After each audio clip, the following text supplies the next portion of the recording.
The future of the Philippines is an uncertain one, but one with significant potential. Recently, the Philippine government has expressed an increased interest in improving international relations with the U.S., both economically and militarily. However, this is a complicated and delicate process. Part of the issue comes from the strong rebel presence within the state. Furthermore, there is the concern that the U.S. relationship with the Philippines will increase tensions with China, partly because the Philippine Islands' location in relation to China. Their position bordering the South China Sea makes them strategically important to the U.S. if China ever decides to escalate the tensions that already exist in the region. Because of these and other factors, the Philippines have an opportunity to benefit greatly from their interactions with the various states in the region and the U.S., but only if they manage to play their cards right. There are a great deal of factors to take into consideration, especially regarding their relationship with the U.S. and China. Furthermore, the dynamics of the region allow them to use certain situations to their advantage. For instance, while Japan is much closer in proximity to North Korea, they are a strong and developed nation with a great deal of public pride. Just as the U.S. citizens would not look kindly on an escalation of foreign troops within their own borders, so too do many Japanese feel that the United States forces Japan are unnecessary. They feel that the Japanese self-defense force should be adequate for the protection of their nation. In light of this, the Philippine government has an opportunity to leverage the U.S. somewhat by providing a nearby location in which to station troops that will not strain relations with Japan while benefiting from the increased military presence. We must also consider some of the other political tensions in the area. China has long had a grudge against Taiwan and still vows that one day they will once again become part of China. The only factors that keep China from invading is the U.S. Additionally, the same can be said of North Korea and South Korea, who have been deep in the throes of their own conflict for some time now. Every year, the U.S. and South Korea engage in joint military exercises, and every year, North Korea threatens that if the exercises aren't canceled, they will be forced to retaliate with violence. It is clear that in both instances, any increased presence by the U.S. will result in an increased tension with those nations in question. This creates an interesting dilemma in its own right.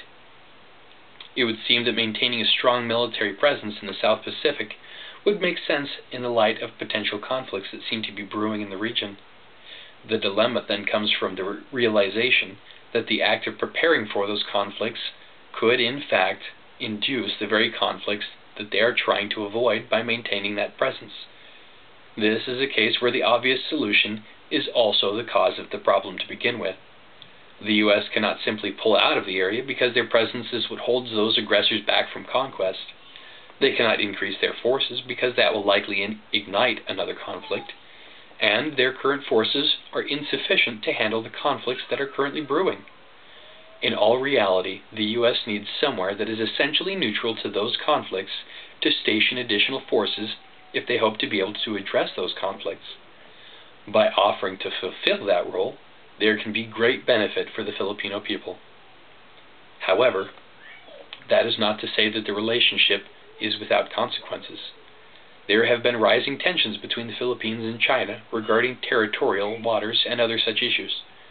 But at the same time, China's recent economic growth has led them to increase their financial interactions with the Philippine Islands. This leaves them in an interesting position. They would like to take from the Philippines whatever they want, but at the same time have a need for their trade. If the U.S. increases their presence in the Philippines, the local economy will begin to see additional growth, allowing the Philippines to increase trade with China. As trade with China increases, it will likely bolster the economy even more, thus making the Philippines that much more valuable to China. Improving the Philippines' relationship with China will also indirectly improve their relationship with the U.S. as they become less dependent upon the U.S. for economic support. Their relationship with both sides will allow them to act as a buffer between the two, while at the same time protecting the Philippines from China's voracious appetite for resources that could otherwise result in China slowly taking indirect control of the Philippine economy. This would be a significant feat, considering how long the U.S. and China have been at odds with each other. By working heavily to mediate the relationship between these powers, the Philippines could lend themselves a significant amount of clout within the region and even globally as mediators. In summation, the Philippine Islands have a chance to reinvent themselves to some extent. They are sitting right on the middle of a number of issues, ranging from the local to the regional and the global.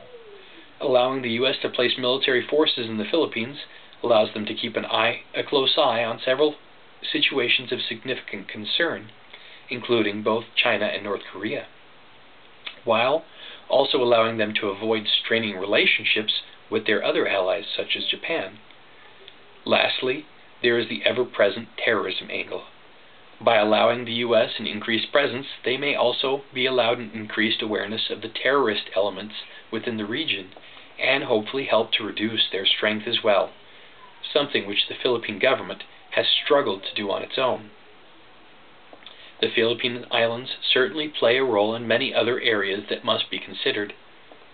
Therefore, it would seem prudent for us to begin by considering what steps may be necessary to take in order to address those concerns. While this sounds simple enough, there are complicating factors that must be considered. Simply allowing the U.S. to increase their military presence has not worked in the past, and will likely increase tensions with those nations that have already been mentioned, and potentially others. Instead, the Philippines must look at what can be done in order to reap the greatest benefit from their unique position while helping to bring stability to the region. However, they must be cognizant of avoiding any brush fires that may be sparked between the U.S. and China or North Korea, and considering the tension that the joint military exercises in the area have caused in the past, and the increase in military presence is likely to be faced with significant resistance, and so will need to be handled very carefully.